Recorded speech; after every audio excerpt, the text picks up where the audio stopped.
They are mentioned in the Holy Quran. La ilaha illa ar-Rahman. La ilaha illa ar-Rahman. الرحمن الرحيم المالك القدوس. بسم الله الرحمن الرحيم. الحمد لله رب العالمين والصلاة والسلام على أشرف الأنبياء والمرسلين سيدنا محمد وعلى آله وصحبه وسلم أجمعين. أما بعد، السلام عليكم ورحمة الله وبركاته. ودرسيني شن يتمناد وكمد الدروس أنا أقوم قدرني دروستا ku aadan ama casharada ku aadan dacwada islaamiga iyo wadada saxda ah oo dacwada inay marto loo baahan yahay. waxaan kaloo ku tilmaamaynay wadooyinka khaldan oo dacwadaas la marsiiyey loona baahan yahay in la saxo.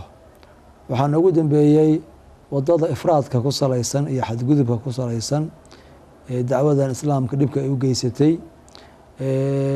gaar ahaan kelimada jihaadka la yihaaho jihaadka axkaamtiisa dhibka loo geystay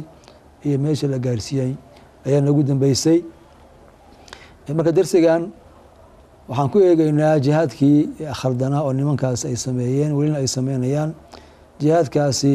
magaca uu leeyahay inuu yahay aljihaad albidci, jihaadkii bidciga ahaa. waxaa kaloo runtii la isweydiin karaa oo jihaad bidca miyaa jira. waxaa loo baahan in la fahmo marka wax kasta oo diintan ina amartay haddii sidii loogu talagalay aan loo soon bidcay noqonaya. salaad bidca baa jiri karta, soon bidca ayaa jiri kara, adkaar iyo salawaat iyo maaragtay bidca ayaa jiri kara. marka waxaa sida loo sameynaya haddii sidii nebigu sala allahu alayh wasalam jideeyey aysan ahayn magac diineed iyo magac cibaado iyo ilaahay baan ugu dhowaanayaana maaragtay ay ku salaysan tahay, sheega bidca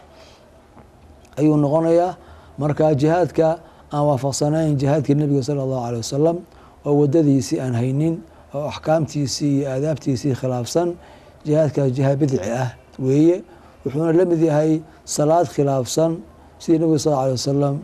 uu tukaday iyo waqtigeedii iyo duruufteedii iyo axkaamteedii. saasoo kale adkaar iyo cibaadaad weeye oo bidca bay noqonaysaa.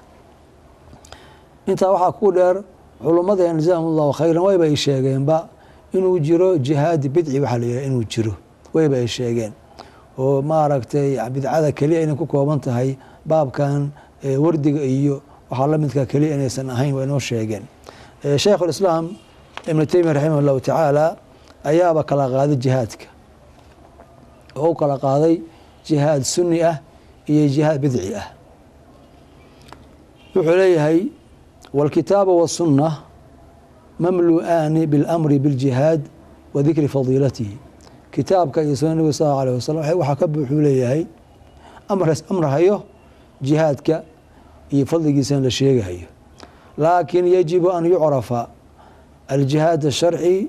aladi amara allahu bihi warasuuluhu min aljihaad اlbidci. waxaa waajiba laakiin jihaadka hala ammaanee oo fadligiisa hala sheegee waxaa waajiba buu leeyahy in la kala saaro, la kala sooco oo la kala garto jihaadka sharciga ah iyo oo ilaahay amray, lagana sooco lagana garto jihaadka bidciga ah laga garto. marka meesha lafdiga ah aljihaad اlbidci lafdi jira oo culammadu ay sheegeen weeye. oo waa maqashay maalan طلاaq sunni, طلاaq bidci waa maqasheen. marka wuxuu haddii la kharibo oo wadadii aysan lahayn, wadadii ay lahaayeen aan la marsiinin, waxaas bidcay noqonayaan. marka jihaadka bidciga waa jihaadkaas. sheekh wuxuu yihi jihaad bidciga waxaa weyaan waa jihaadu ahli الضalaal aladiina yujaahiduuna fi طaacati الshayطaan wahum yadunuuna anahum yujaahiduuna fi طaacati الraxmaan kajihaadi ahli اlbidaci wاlahwaaءi kalkhawaariji wa naxwihim. wuxuu leeyahy jihaadka bidciga waxaa weeyaan dadka baadiyeysan jihaadkooda weeye oo ku jihaadahaya sidii shaydaanka loo adeeci lahay bay ku jihaadahayaan, ayagoo u malaynaya inay daacada raxmaanka ay ku jihaadahayaan. waana shay la yaaba runtii, qofka asagoo wado shaydaan haya inuu isku maleeyo inuu wado fiican hayaa, waa shay khatara weeya. wuxuu ku daray sheikhu jihaadka noocaas oo jihaadka shaydaanka loogu adeegaya ah ayadoo loo haysto inuu xagga ilaahay u socdo waa jihaadka ahlilbidci waalahwaa dadka ahlubidcaha ah ahlu ahwaaga ah iyo weeyaan buu leeyahay kalkhawaariji wanaxwihim sida khawaarijta iyo waxa la midkaa wey uu yidhi aladiina yujaahiduuna fii ahli lislaam kuwaasoo dadka muslimiinta ku dhex jihaadaya muslimkay ku jihaadayaan buu leeyahay muslimkaasoo ayagu ilaahay ka xiga wa fii man hum wlaa billaahi wa rasuulihi minhum kuwa ayaga ilaahay ka xiga bay ku jihaadahayaan qof ilaahay kaa xiga oo ilaahay kaaga dhow ayuu qofkii buu la dagaalamahaya wuxuu kula dagaalamahayaan ilaahay baan kaa xiga waa shay la yaab leh oo saxaabadii iyo khulafaa raashidiintii cali bin abi taalib cuhmaan iyo raggaasoo waxaa lagu dilay waxaa weeye ilaahay baan kaa xigaa ilaahay baa maaragtay ayaad dembi ka gashay dembigii ilahay ka gashaan kaa gudahaya marka nimanka noocaas oo kale ah jihaadkoodu jihaad bidci ah weeyaan marka aljihaad albidci waa wax jira waana jihaadka wadada khawaarijta haya wadada ahlulbidca haya oo muslimiinta lagula jihaadahayo lagu leynhayo weeye oo dhiigooda lagu banaysanayo marka halkaas inuu jiro mustalaxa ah aljihaad albidci ayaa maaragtay kaaga cad marka jihaadka noocaas oo kale ah oo dadka ahlubidcada ay wataan oo muslimiinta ay ku dhibahayaan oo khaldan jihaadkaasi hadda ma bilaabanay waa socon jiray saxaabada iyo salafkiina dhowr jeer ayay kala niqaasheen ragga watay oo ay kala hadleen raggaasuna isla fiicnaayeen maana soo raacdaan maana taageerta maxaa idinku dhacay marka salafkuna waxay u tilmaamahayeen waxa ay wadaan inuusan kii saxda maarata ahayn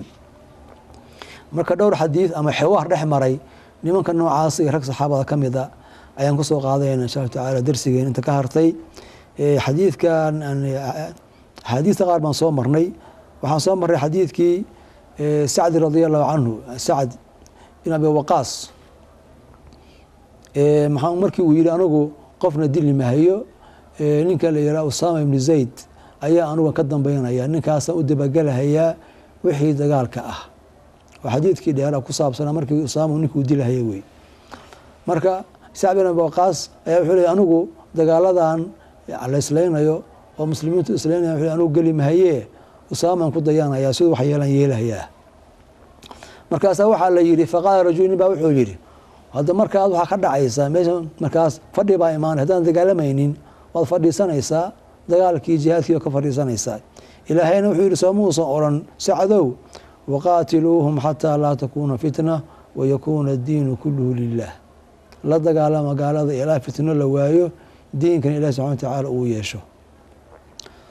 so ilaahay sidaa ma oran oo macnaa waxaa weya fadhigaagan iyo dagaalkaa ka tegaysaa aayaddaama ka hor imaanaya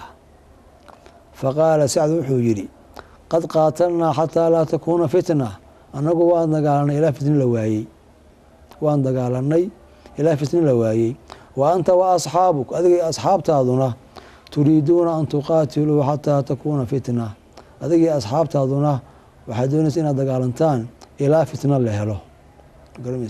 marka wuxuu dagaalkeennii anaga fitnadiibuu soo afjaray maxaa yeele waa jihaad sax ahoo hadda axkaamtiisii iyo duruuftiisii buu lahaa idinkuna midkaa wadaan saa u wadaan fitno iyo dhibaato unbaa keenaysaan xadiidkaasna hadda kahor waan soo marnay muslim baana wariyey xadiidkan kale aan sheegi doono bukhaari ayaa wariyey waa maarata waa nambarkiisu waxaa weeyaan waa 4513 waxaa laga wariyey ibn cumar radia allahu canhu ataahu rajulaani laba nin baa u yimid fii fitnati ibni zubayr waktigii ibnu zubayr dagaalkiisa uu socday waa garanaysaan baa laba nin u timid oo maar la hadlaaya oo oranaya maxaa kugu dhacay ibni cumarow meesha jihaad baa socday maxaad u fadhisaa faqaalaa waxay nimanka yidhaaheen ina annaasa dayicuu dadkii waa la dayacay dadkii waa lumeen dadkii waa baadiyoobeen dhibaataa jirta wa anta ibni cumar baa tahay wa saaxib nabi sal lla alay wasalam baa tahay ninka noocaasoo fadligaas laha tahaye famaa yamnacuka an takhruja inaad baxdid oo dagaashid maxaa kuu diidan oo aada mushaarakaysid waxa socda faqaala wuxuu yidhi yamnacunii ana allaha xarama dama akhi waxaa ii diidaya oo meesha ii fariisiiyey waxaa weeye ilaahi subxaanahu watacaala ayaa dhiigga walaalka iga xarimay marka dhiigga ilaahay iga xarimay ayaan ka fariistay buu yidhi faqaalaa waxay yidhaaheen alam yaqul ilaahay ma oran miyaa waqaatiluuhum xataa laa takuuna fitna. fiiri waa nafs alaaya weeyaan, waa aayaddii lafteeda hadda sacd ugu haystay. soo ilaahay ma oran oo aayadda marka baa khilaafaysaaya. faqaala wuxuu yidhi ibnu cumar, bal jawaabtan dhegeysta: qaatalnaa waan dagaalanay xataa lam takun fitna wa kaana diinu lilah. waan dagaalanay ilaa fitno la waayey, diinka iyo hogaansankan ilahi subxana watacaala uu yeeshay oo ilaah laga dambeeyey oo daacadiisu ay maaragtay caam noqotay. wa antum turiiduuna an tuqaatiluu xataa takuuna fitna wa yakuuna diinu ligayr illah. idinkuna waxaad doonaysa inaad dagaalantaan ilaa fitno la helo, diinkana ilaahay waxaan ahayn ay yeeshaan. marka wuxuu leey annagu dagaalkeenna fitnadii baa lagu soo afjaray, guul baa lagu gaaray, khayrkii tawxiidkii baa fiday, muslimiintii baa cizi helay oo sharaf helay, culayskii gaalada ayaa ilaahay ka qaaday. idinkuna saa ku wadaan fitna iyo maaragtay muslimiintii iyo culays uu soo fuulo iyo hogaansankii iyo kala dambeyntii iyo lunta oo dadko maaragtay hayr allah subxana watacaala la caabudo baa ka imaanaysa uu leeyahay. marka waxaa mulaaxada dhowr mulaaxado. mid waxaa weeye horta nimankaasi haddana waa yihiin, weligoodna way ahaayeene dadka culammada ah oo ka cilmiga badan ayay dhaliilsan yihiin, way dhaliilayaan mowqifkooda iyo ra'yigooda dhaliilahayaan. oo sacd bin abi waqaas aan soo marnay, haddana ibnu cumar baa la haystaa oo waxaa la leeyahy maxaa u fadhisaa meesha, maxaa u fadhisaa meesha maa ka kacdid, waxbaa ku dhaafay, maaragtay yani hawl baa socota ilaa akhiri, saasaa la leeyahay. marka liidista ama durida ama yasida ama maaragtay in la quursado mowqifka saxaabada ay taagan yihiin iyo mowqifka culammada ay taagan yihiin oo la yidhaha maadaama dagaalka ay ka hareen waxaa meesha kuma hayaan, mowqif hadda bilowday iyo war hadda bilowday ma aha. tan kale waxaa weye waxaa fahmaysaa saxaabadu sida ay maaragtay uga baqahayeen dhiigga muslimiinta,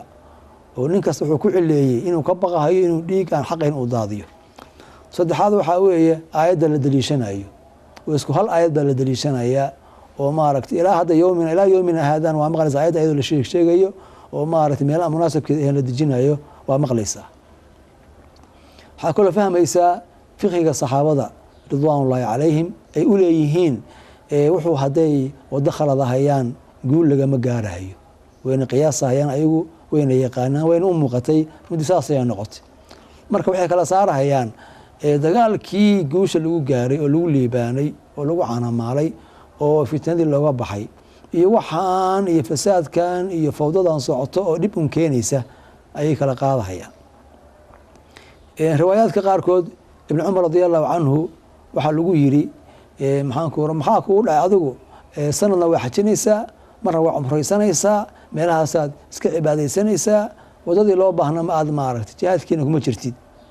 baa riwaayaadka qaarkood ku soo arooray oo laleeyahay adigu maaragtay nin waxaa tahay iska mashquulsanoo muslimiinta waxay ku jiraanba iyo waxa jihaad socda iyo waxa khayr socda kama warqabtidba, cibaadooyin kale iyo xaj iyo cumro iyo waxyaala noocaas oo kalea ayaa ku mashquulsan tahay, maxaa kugu dhaca laleeyahay. marka waxaa weeyaan acmaasha kale oo qofka uu hayo ayaa la liidayaa oo la durhayaa laguna ceebeynaya. axaadiistan baan weli wadnaa. xadiidkana waxaa warinaya ibnu maajah ayaa soo saaraan ka wadaa 3930 bisanadin wa albani raximah llahu tacaala uu taxsiiniyey. waana qiso ku dhacday saxaabiga caankaa la oran jiray cimraan ibnu xusein radi allahu canhu. waxaa u yimid naafic ibnu اlasraq wa asxaabuhu, ninkaasaa u yimid iyo raggiisii. ninkaanu nin khatar buu ahaa berigii hore, nin wuxuu ahaa maarata daalib cilmi ah, laakiin wuu inxiraafay. markuu inxiraafana firqada khawaarijta ugu liidatay ugu dhibka badnayd buu madax ka noqday. waa firqada la yihaaho firqat اlazaariqa, isaga loo tiiriyey naafic ibn اlasraq baa la oran jiray. ninkaasaa u yimid iyo asxaabtiis hargiisii waxay u yimaadeen cimraan. waxaa lagu yidhi halaagta yaa cimraan, cimraana waa halaagsantay baa lagu yidhi. halkaasaa laga saaray, waa halaagsantaa lagu yidhi. marka waxa duritaan iyo ceebeyn baaba ka soo horeysaba garmaysid. marka afxumida maanta aad maqlaysid oo culummada iyo muslimiinta lagu afxumoonayo oo dad halaagsamay iyo dad khaa'iniina iyo dad maarata diinta maxaanku raha lumiyey laga dhigahayaa wax hadda bilowdee ma aha. marka afxumada iyo aadaabta xun maaragtay nimankaas waa lahaan jireen ninkii nebiga sal alla alay wasalam ixtiraami waayey oo lahaa maaragtay cadaalad samey maada cadaalad samaynine oo afkaas maaragtay kula dhiiran hayey oo caruurtiisii wuxuu dhalay iyo maaragtay kuwii ka farcmay weeyaan marka asagu iskama waalan wuxuu yidhi maxaan ku halaagsamay yani halaaga a sheegaysaan muxuu yahay bal deganaanshihiisa fiiri qaal waxay yidhaheen bala waa halaagsantay wuxuu yidhi maxaa ii halaagay qaalu waxay yidhaheen qaala allahu tacaala ilaahay wuxuu yidhi waqaatiluuhum xataa laa takuuna fitna wayakuuna diinu kulluhu lilah saas buu ilaahay yidhi bimacnaa aayaddan oo aada khilaaftay ayaa ku halaagaysa bay yidhaaheen halkaasay ka saareen marka warkiisa fiiri qaala wuxuu yidhi qad qaatalnaahum xataa nafaynaahum fakaana diinu kulluhu lilah wuxuu anigu waa dagaalanay ilaa gaaladii aan carada ka saarnay oo dhibkoodii maaragtay aan fogeynay diinkiina ilaahi subxaana wa tacaala uu ilaahay maaragtay hoggaansankii iyo daacada ilahay uu yeeshay subxaana wa tacaala sidaas buu ku yidhi marka fiiri waxa weya waa nafsu ariiqa weeyo hujuumka iyo weerarka iyo afxumada iyo tuhumka iyo liidista horta waa ku bilaabeenba aayaddiina waa soo daliishadeen asna sidiibu ugu jawaabay intaa wuxuu ugu daray in qofka muslimkaa la dilo inay khatar tahay inay dhib uu ka imaan karo marka qisuu u sheegay wuxuu yidhi haddii aad doonaysaan xadiis nabi slam aan ka maqlay baan idiin sheegahayaa ee dhegeysta wuxuu yidhi madaa maqlay haanaa maqlay wuxuu yidhi noo sheeg wuxuu yidhi nabiga sal alay wasalam baan goobjoog waan soo koobahayaa baan goobjoog ahaa buu yidhi isagoo jeish diray jeiskii markuu u diray oo dadka mushrikiinta ay la kulmeen dagaal baa dhex maray markii ay dagaalku dhex marana waa la jebiyey jeiskii mushrikiinta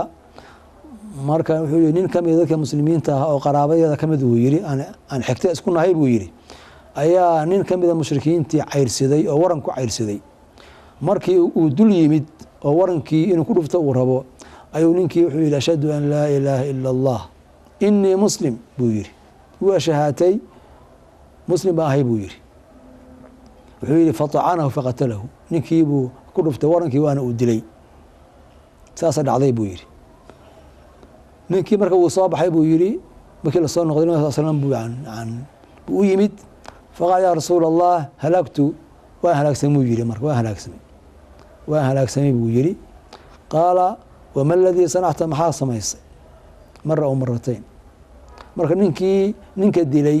ficilkii wuu sameeyey laakiin kadib buu mindhaa isdareemay wixii baa la xumaaday markaasuu nabi sal slam wuxuu yidhi yaa rasuul allah maantay waxbaa dhacayoo waan halaagsamay tiibuu u sheeg marka nabi sal slam wuxuu yidhi marka maxaa saa u samaysay ma aragtay ninkaas calooshiisa iyo qalbigiisa miyaad maxaanku rahaa miyaad daalacatay oo aada jeexday oo marka ogaagtay waxaan inays lilaahi ka ahayn marka ninkii nabi sal slam uu canaantay wuxuuna ku canaantay qofkaas shahaatay uu dilay inkastoo dagaal socday oo hadda ninkan maaragtay xaalad khatara maarata ay ahayd laakiin qofku markuu ashahaatay in ashahaadada loo dhaafo oo ashahaadada aan loo xurmaynin arrinka ninkan waa laga diiday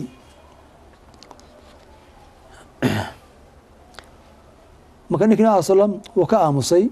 markuu maaragtay dembigii uu sameeyey u sheegay iyo khaladka uu galay qofkiina uusan maaragtay tawxiidkiisa uusan maaragtay uusan ku xurmaynin qofkiina uu dilay cimraan wuxuu yidhi marka ninkii wuu dhintay buu yidhi ninkii baabari dambe wuxuu yidhi dhintay wakti yar buu noolaa ninkii wuu dhintay buu yidhi fadafannaahu ninkii waan aasnay markaan aasnay waagii uu bariyey ninkii qabrigii waa soo tuurayba fa asbaxa calaa dahri alard ninkii banaanku yaalla markaa waxaas niri buu yidhi waxaa laga yaabay cadow iyo waxbaa usoo dhuuntay oo soo saaray oo banaanka usoo tuuray mar kale haddana aasnay buu yidhi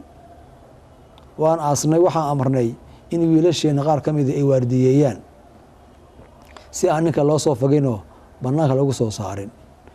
maalintii labaad sidii oo kale fa asbaxa calaa dahri alard mase ninkii banaanku yaalaabo waa lasoo tuuray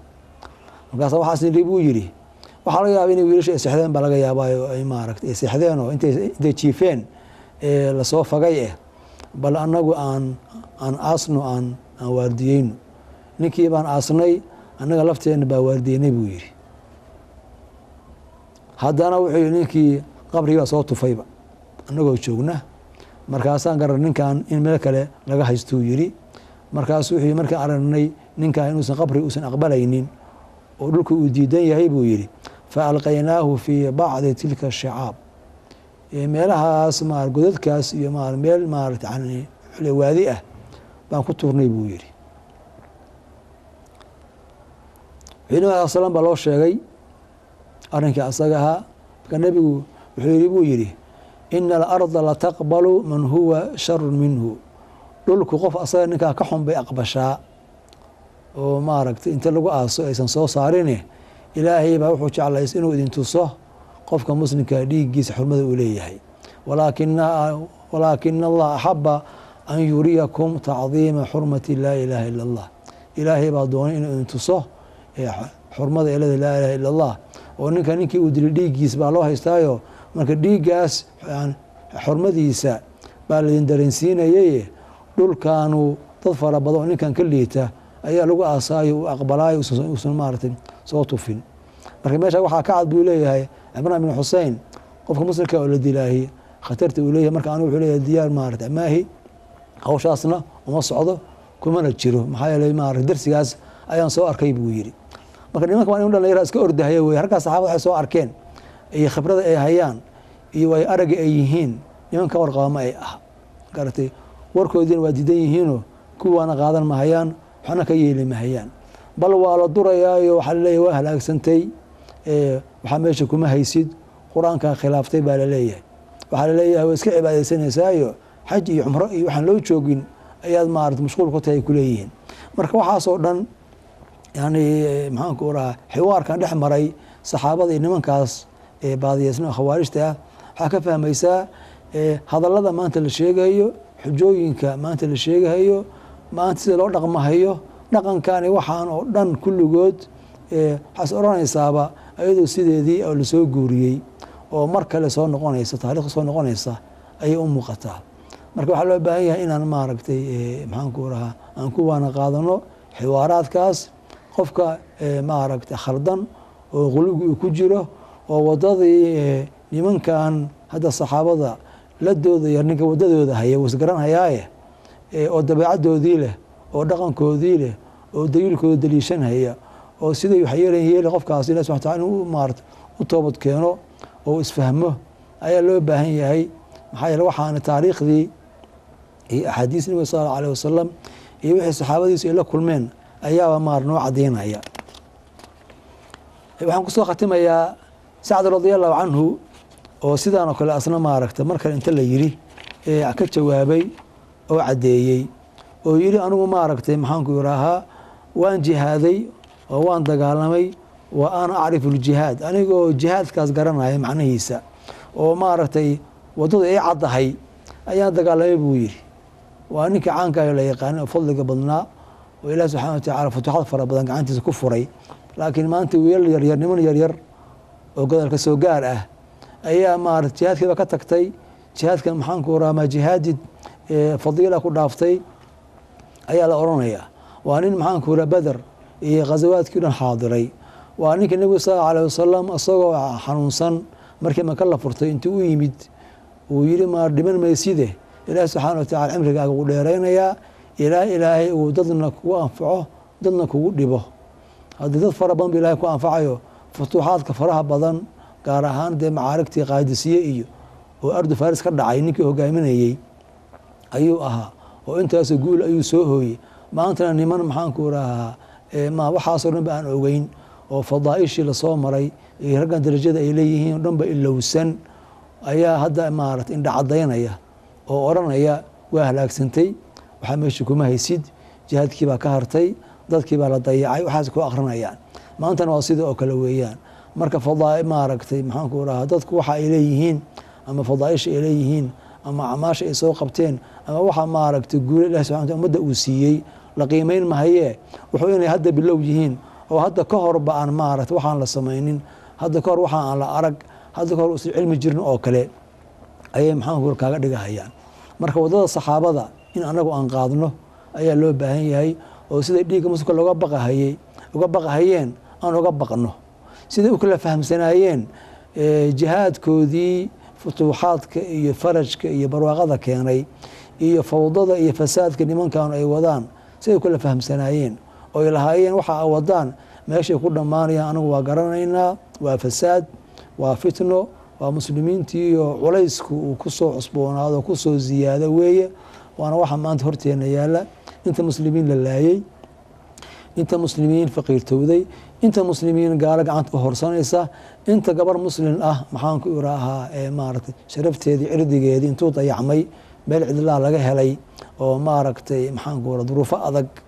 ay soo waajiheen waxaasoo dhan waxa keenaya waxa weeyaan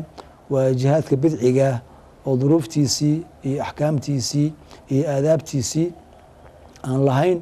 oo maaragtay haddii waxaa laga faa'iidaysanayaa waa un dembi qofkii uu maarata uu kororsanhayo iyo muslimiintii uu dhibahayo iyo diintii iyo sumcadeedii iyo muuqaalkeedii magaceedii uu wax u dhimaya weeye wax kaloo laga helayaa ma jiraan. ilaahi subxaana wa tacaala allah muslimiinta caymiyo dhammaanteena toobada nasuuxa ilaahi subxaana wa tacaala nagu gargaaro wabillahi towfiiq. assalaamu calaykum waraxmat ullahi wabarakaatu. They are mentioned in the Holy Quran. La ilaha illa ar-Rahman. La ilaha illa ar-Rahman. Ar-Rahman, Ar-Rahim, Al-Malik, Al-Quddus.